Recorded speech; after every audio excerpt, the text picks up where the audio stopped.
Greetings, brothers. If you will allow me a few minutes, I would like to share with you some information concerning the Wilmington Massacre of 1898. In the late 1890s, Wilmington, North Carolina, a port city between the Atlantic's barrier islands and the banks of the Cape Fear River, became an island of hope for a new America. Residents of the city's thriving black community made themselves a political force, exercising the rights of citizenship guaranteed to them after the Civil War by the 13th, the 14th, and the 15th Amendments. Across the South, such activity triggered deadly white violence against black voters, organizers, and office holders in the decades since the war.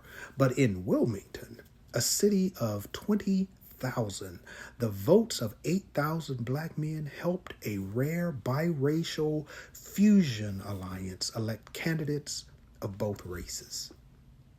3 of the 10 aldermen were black. The city had black health inspectors and postmasters and magistrates and policemen, albeit under orders not to arrest anyone white. The county coroner, jailer, and treasurer were black, as was the register of deeds. Black business people pooled their money in 3 black-owned banks. Families, a generation removed from enslavement, owned their homes and read a local black newspaper.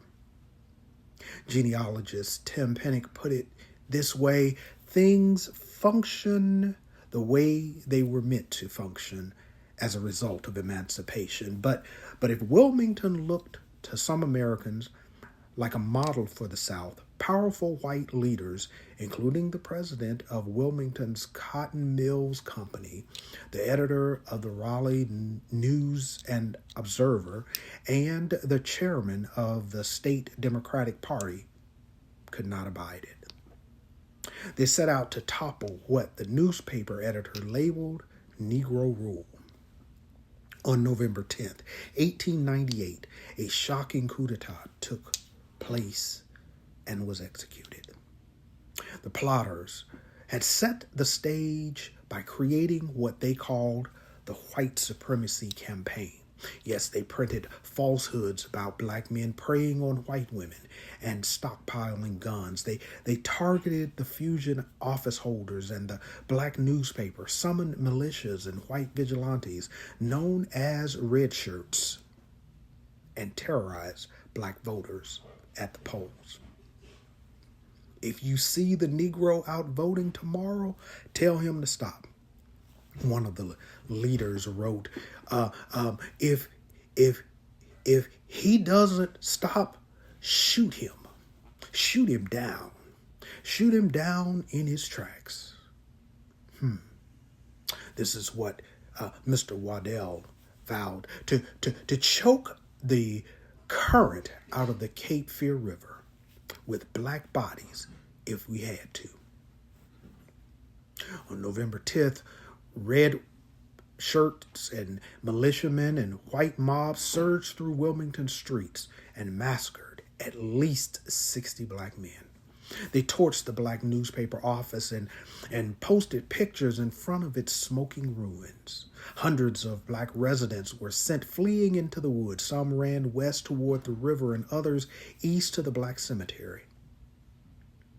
Alicia Howe was 12 years old when her family and others took refuge in Pine Forest, a cemetery that dated back to the period before emancipation. It was said that families sheltered near the graves of their loved ones. For nearly a century, the story was told falsely in textbooks, clippings, and memoirs that cast the horrific violence as a spontaneous riot and the plotters as heroes who restored racial order in Wilmington. But in 2006, a state commission report debunked the long-standing false narratives about Wilmington's history. Even so, Deborah Dix Maxwell, president of the county's NAACP chapter, said many local residents still only had access to the old story. The full toll of the 1898 massacre and the political legacy it created is still not known. Estimates of the number of black people killed range from dozens to hundreds. The state's 2006 study described the coup in detail and blamed all levels of government for not intervening. The violence in Wilmington was not unique. As you will hear throughout this series, historians and Equal Justice Initiative researchers have documented at least 35 instances of mass violence during Reconstruction.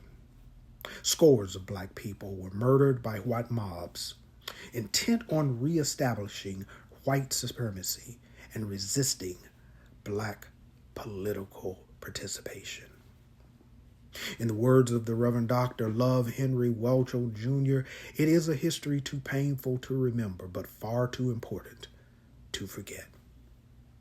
So you see, we have a few more battles to be fought and a few more victories to be won. There's a few more risings and settings of the sun, but I encourage you to walk together, children, and don't you get weary. There's a great camp meeting in the promised land.